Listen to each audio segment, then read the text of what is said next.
My channel. నేను అగ్ని పరీక్ష ఎపిసోడ్ అయితే ఇప్పుడే చూసాను. ఆడిషన్స్ అయితే కంప్లీట్ అయిపోయినాయి. అందులో 15 స్పాట్స్ లో 3 మెంబర్స్ అయితే ఆల్రెడీ సెలెక్ట్ అయ్యి 3 గ్రీన్స్ తీసుకొని 3 స్పాట్స్ ని వాళ్ళు సొంతం చేసుకొని ఉన్నారు.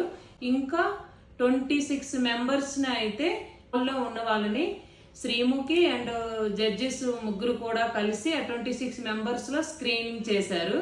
మెంబర్స్ ని పిలిచి స్టేజ్ మీదకి ఇంకా శ్రీముఖి అండ్ ముగ్గురు జడ్జెస్ కలిసి నలుగురు అభిప్రాయంతో 26 మెంబర్స్ లో మళ్ళీ ఫిల్టర్ చేసి కొంతమందిని అయితే వెనక్కి పంపించేశారు. ఉన్న వాళ్ళలో ఇంకా రేపటి నుంచి టాస్క్లు పెట్టి వాళ్ళని ఫిల్టర్ చేస్తారు. మొత్తం అయితే 15 మెంబర్స్ ని అయితే సెలెక్ట్ చేస్తారు. ఇంకా అందులో ఫిల్టర్ చేసి ఎంతమంది అయితే హౌస్ లోకి వెళ్తారు అనేది మనకు తెలియదు. ఇంకా నెక్స్ట్ ఎపిసోడ్స్ లో మనం చూడాలి. లాంగ్ వీడియో అయితే మొత్తం ఎపిసోడ్ గురించి లాంగ్ వీడియో లేట్ అయినా కూడా పెడతాను, కంపల్సరీ చూడండి. మా షార్ట్ వీడియోని ఫాలో అవుతున్న వాళ్ళు సబ్స్క్రైబ్ చేసుకోండి, మా ఛానల్ ని ఫాలో అవ్వండి. Thank you for watching.